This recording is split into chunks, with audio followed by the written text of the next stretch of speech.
Hello all, I am Nimish and I welcome you all to the Jolly Studio. Our today's guest is someone who was not into entrepreneurship and was a working professional in US, but destiny took him to other route and brought him to entrepreneurship. So without wasting any more time, let's welcome our today's guest, Mr. Akshan Dua, the founder of Minova, an edtech company.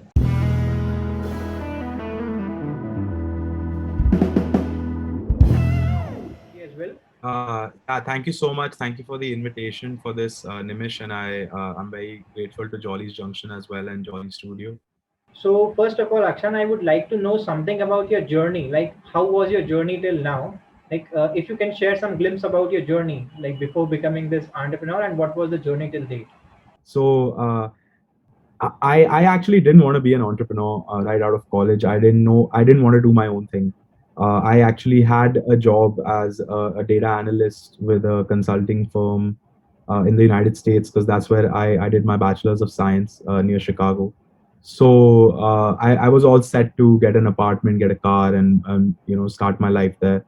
But the pandemic has changed a lot of people's lives recently, and unfortunately, I lost my job during that as well. So I took the Vande Bharat mission flight home, and on the flight and in the 14-day quarantine at the hotel, I was thinking to myself what it is that I can do. My big moment was taken away from me.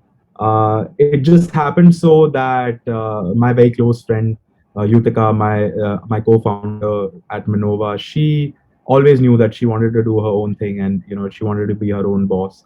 So she came to me and she said, "Akshan, I've been thinking about this opportunity, and earlier she had asked me to build her a website since my background is in computer science." So I was doing that for her, but then I didn't even think twice. Like, she told me, and within 10 seconds, I was like, "Yeah, let's do it." And from the next day, I dove into it head first. Every day, 8 hours, 10 hours, 12 hours, until my Monday to Friday was my startup, and my startup was my life. And it's been we incorporated in July last year, July 2020. I landed in India on June 6th. It's June 19, 2021. So I can say that it's been exactly 1 year. And we launched 2 months ago. So it's been hectic. It's been rough. We saw a lot of ups and downs. I mean, that it's the same with every startup. But yeah, it's been a hell of a ride. And I'm looking forward to our next big steps and, making our name heard in the edtech community. Great thing which you have admired right now. Like, I admire these things. Like, you were not into entrepreneurship before, and after certain instances you went into it, you jumped into it. Like, this is all thing of like giving it a try once. So like, what are the challenges which you faced in the initial days, like when you were about to start your venture? So you might have faced some challenges in this field. So can you please share like what are the challenges which you have gone through? So as I said, my background is my bachelor's was in computer science, applied math and statistics. I'm a complete numbers and coding nerd, and I didn't know anything about the education industry rather than the fact that I had just graduated from it. And edtech is this new and exciting space where we see the world's biggest edtech companies. Actually, Indian Byju's was recently valued as the highest edtech, like the most highest valued edtech company in the world.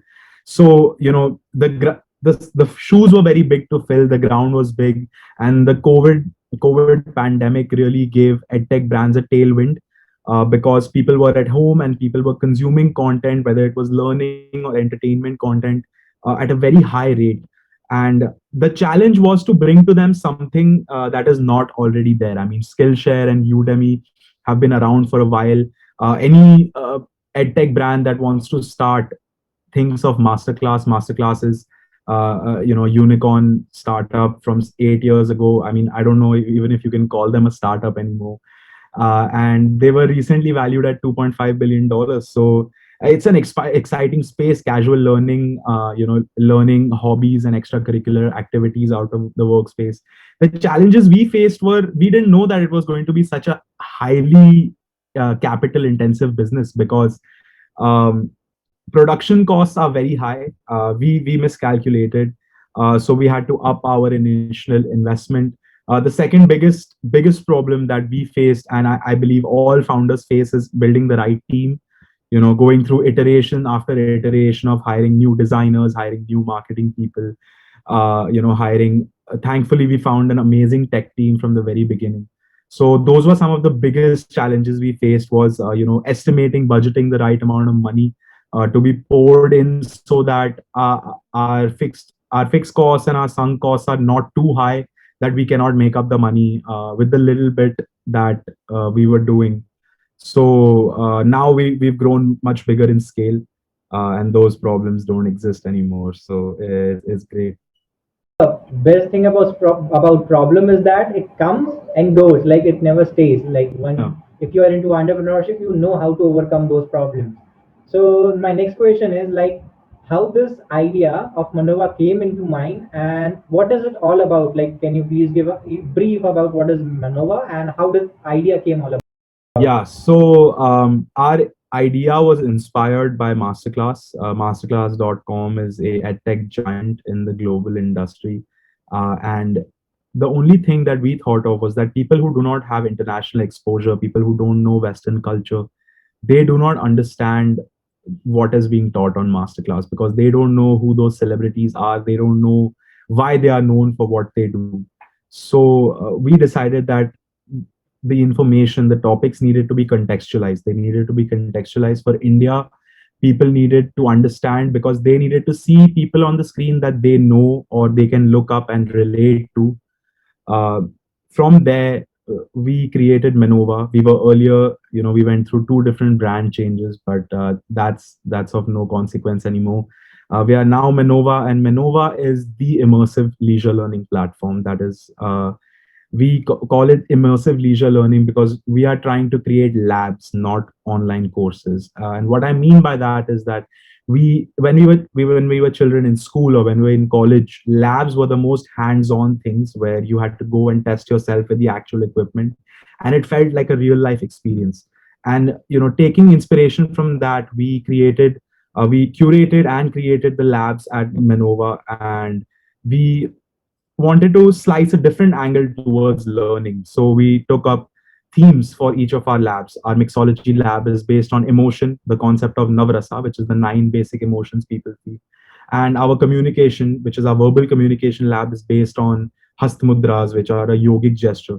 So we wanted people to understand the application, feel that lab while watching the course, so that they learn uh, deeper, they understand better. That was something which astonished me. Like labs were something which I was also craving for in my school days. Like we all enjoy going to labs and we enjoy labs rather than theory as well. And practical knowledge is something which is more important than the theoretical one. So this is a very great initiative and movement which you are going through it. So now like you have an idea, you implemented it. Next come the team. So my next question is like how do you manage to have teams and teammates with you? Like what qualities do you seek in them and how do you manage to build a team? After going through so many different iterations of hiring people, I take a three-step approach. The first step is obviously verifying whether they have the skill or not. I mean, at the end of the day, a candidate that scored much better in their college is only so much percent better than a candidate who knows the material but did not score as much. So from that point of view, we like to look at somebody. We like to look at their portfolio in case if they're a designer or a marketing person, or if they're from the tech background, we like to see what they've coded, how clean their code is. So there's a technical background check, obviously. After that, I divided into two parts, C and O. It's a little knickknack that I have developed on my own from childhood, and I thought that why are all the C-suite executives CXO, CTO, CEO? And I was like, CNO stands for Chief and Officer, but I later realized after founding the startup that CNO stand for Communication and Organization. And those are the two biggest things that I look for in anybody that I hire or anybody that we take on as official partners or mentors that we work with. They should not be afraid or they should not be scared to communicate the littlest things, because we want to create a very design oriented, very intricately balanced lab from all sides of the canvas. And the second thing is that everything needs to be organized. I mean, I have a little bit of an OCD with organization, and I believe that if your company's building blocks are well organized, it can support more load and they grow much faster than a company that needs organization at every level up. So those are the three things that we go through when looking at a candidate: how well they can communicate their solutions and problems, how good they can organize themselves with the work given, and whether they hold expertise in the task that they are given or not. So like you already have a path on which you filter out the persons which you are hiring the team in, which you are hiring in your team. So you have like you have already have a path, like I just need to this type of person. So now you have an idea, Mhm. you have executed it, you have a team. Now it's time to get into the market. Like when you launched your venture, how was the response of the audience and the people around you? Like was it good or was it bad some for the first time? So this is actually a very funny story. We were so focused on building our product since both Yutika and I are first-time founders. We were so focused on building the perfect product, building the perfect website, the platform, that we forgot to build the audience with our first product. So we did not ask any questions. I mean, obviously, we crowdsourced a lot of the information through surveys and interviews, but we didn't go onto social media and ask people exactly what they want to learn. It was done through circulation among a few thousand people, but that was just through people. So we realized after our first lab launch that nobody bought it on the first day, and we felt very destroyed. We felt that, oh my god, 6 months of churning every day went into putting all of this together for this day, and we wanted to see that one purchase hit our inbox, but it didn't happen. I mean, you cannot count your friends and family because those are influenced purchases. So no paid marketing or organic purchases happened on the first day. So then we realized that you have to build an audience while you're building the product. At every stage you have to ask the audience whether they would like this or whether they would like that, because at the end of the day, today's day and age, our main target audience is the youth, people between the ages 16 to 30. They are very intent based, they are very impulsive. If you match their expectations, there's a very high chance that they buy your product. So yeah, it was not the best first day, but since then we've gotten things under control. Yeah. So initially it was not very well, then you started controlling the things and it went on very well. But entrepreneurship is something where ups and downs are a part of the game. You have to face ups and downs at the same point. So was there any drain movement for you, like where you felt like quitting up this thing and like why you went into it, regretted it? So this is very specific to the production business. I mean, to all those who are in it, I salute you. It's a very rough business because shoots have a lot of independent variables that can go wrong, and dependent variables that can go wrong. The person who's behind the camera can, just shake a perfect scene and then you have to retake it, or that doesn't happen very often, but the mentor gets a little nervous and they mess up a line, you retake it. We did not estimate very well for how many of these issues would happen, and therefore our first and second shoot were very shaky. But not very shaky. I mean, the product came out fantastic at the end of the day, but we had to go through some really crazy iterations. We had to go take help from a lot of different people in order to perfect our final outcome. And that was because of the problems that happened at our shoot. And after the shoot, after the money was spent, after all the hard work was done and we had the tapes on the hard drive, we looked at the hard drive and we were like, is this even going to work? Is this going to work? And at that time we were very close to shelving the project and just moving on with our lives. But something inside for both of us really spoke true to us and was like, just go ahead with it. better the next one, then improve the third one, then be the fourth one should be flawless. And yeah, the second one was way better, so we felt much better. And we are soon going to be doing our third and fourth shoots, which are going to be much more organized and well communicated. My CNO. So yeah, it was a bad moment, but we pulled through it. So like there were ups and downs with you. What according to you, like do you believe in law of attraction and manifestation? Like something you ever wanted and happened, just like you never expected it to happen and it does. So do you believe in that as well?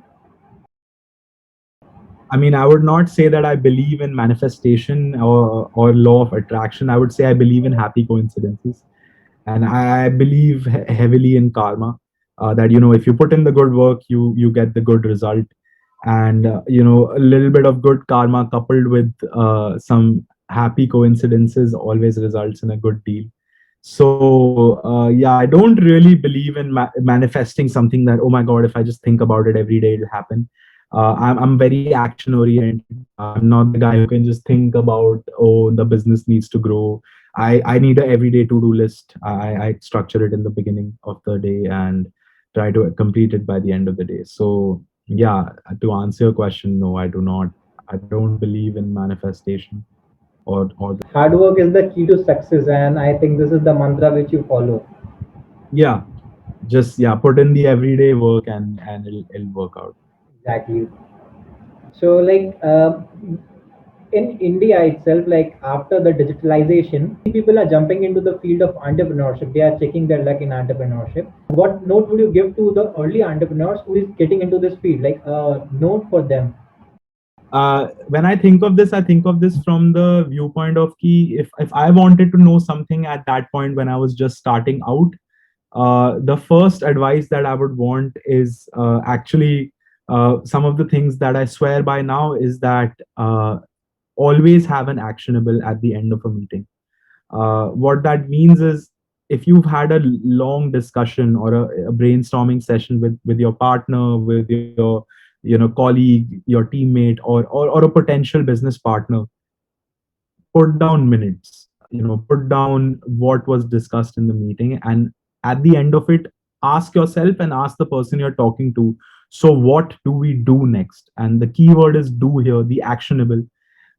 Because a lot of the times in our early days we did very very good meetings where we got so far in the thought process, we were like, yeah, we want to do this and we want to do that, but at the end of the meeting we realized, but what do we do now? So I feel like it's very important to have a reality check at the end of every meeting that, hey, we just spoke about a lot of things going into the future, but what are the actionables now? Since when you start a company, your team is just you and the people who founded the company, and slowly, I mean, we were two of us when we started, and now we are about 14. So it's been a long journey, and if I knew that I had to have an actionable, I think I could have set this up even faster than I have right now. So that's my biggest recommendation to new entrepreneurs is that identify the actionable at the end of every thought, because and then when you do it, it will yield very good results. The thing in India is that everyone thinks like he's jumping into that, he's making something out of it, so I should also get into it without even knowing. Like you also didn't know entrepreneurship is your cup of tea, but after tasting it, you came to know like Yeah, yeah, it suits you. So most of the people does the same. Like they jump into it and don't even understand like is it meant for them really or not. yeah. So moving to the next question, like I have for you is that what is the one success mantra which you follow till now? Uh, it would be to sort of have a balance sheet of myself. This is something I've been doing since childhood, where every time I would do something fun or I would do something that's not really adding to me in any way, and I'm not feeling like I was just wasting away time or playing games or whatever.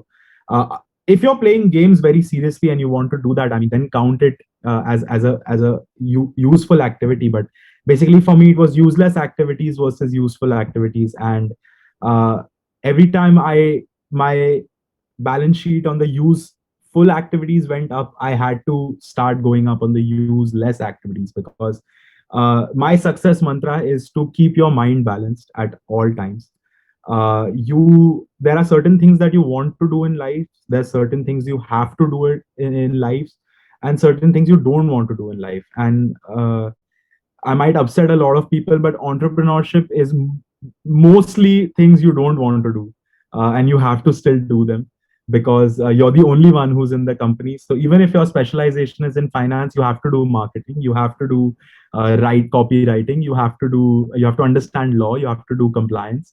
So keeping a balance between, putting yourself through that much pressure, and doing the things that you enjoy doing, and just taking a step back and relaxing, is my success mantra, because I can give my 100% as long as I am relaxed. I'm just that kind of person. I loved homework as a child because it had a defined end, but I didn't like exams because I never knew when I was ready or not.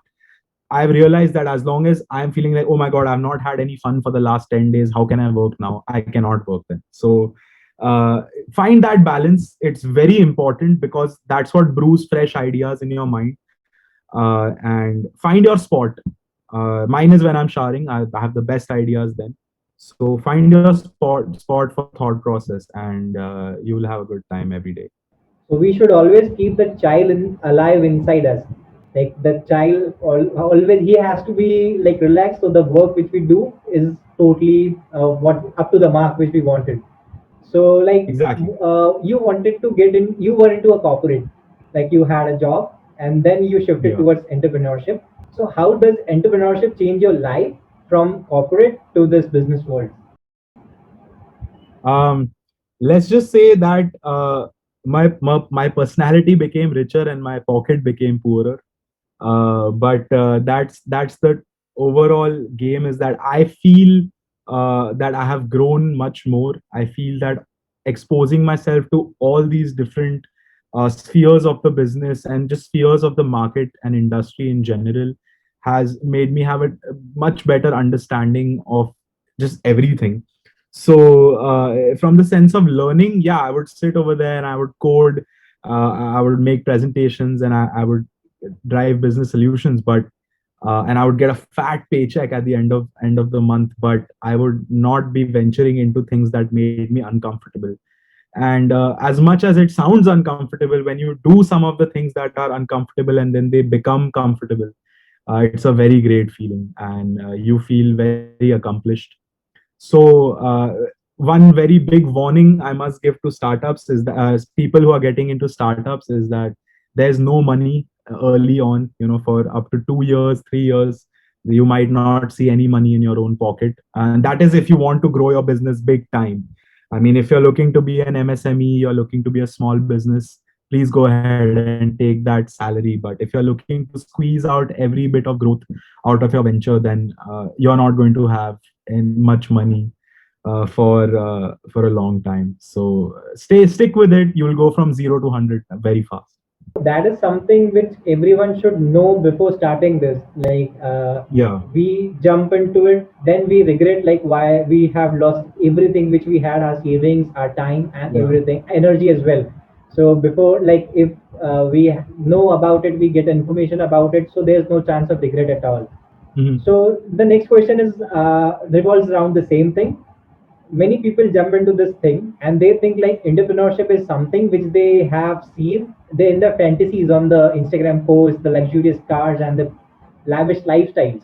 So your views, like if someone jumps into this industry or in this entrepreneurial journey, is it possible, Yeah. is it that likely easy to get success overnight, or this journey is something partially hard work and then the hard work pays you off? So this is also like this answer is not as simple as it can happen overnight or not.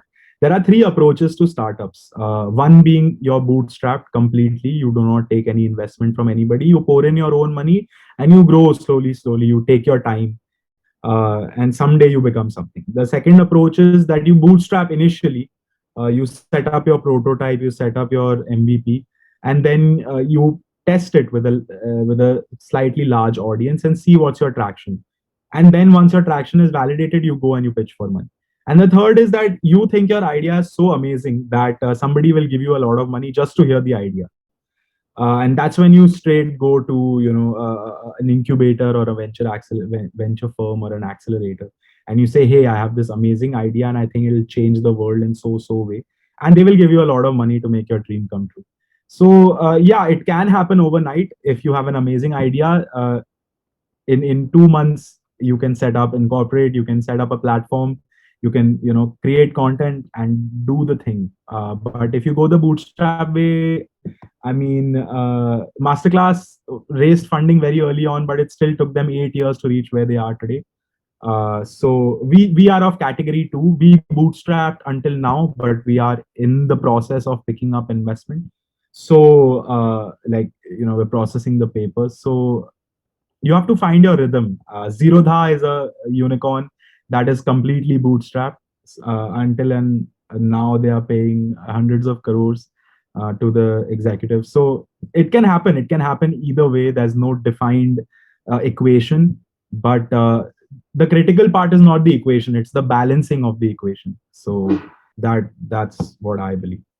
So the last question I would say for the interview is that you were a corporate person, you don't wanted to get into entrepreneurship early, and suddenly you got into entrepreneurship. Mhm. So what made you enter entrepreneurship? Like what affected you the most towards this field? Like you were new to this field, you haven't tried your hands in this field, but still you gave it a chance. So what was that zeal which pulled you to this field?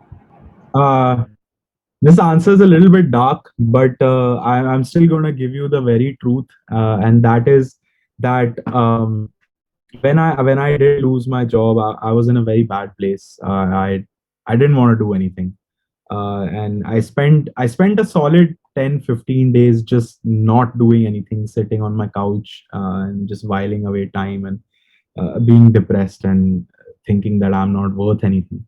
But when I got a call from my parents saying, "Hey, Akshan, they're doing these flights to come back since the COVID pandemic has been declared. Why don't you try to get one seat?"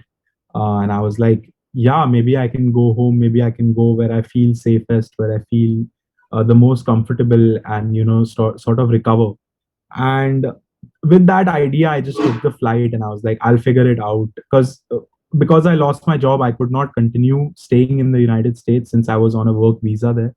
So I came back, and the day after I came back, my friend called me and she's like, "I'm so sorry to hear you lost your job, but I'm working on this thing, and if you don't want to go through the nonsense, just join me. Like, divert all of your frustration and your anger, and convert it into positive energy and build this with me."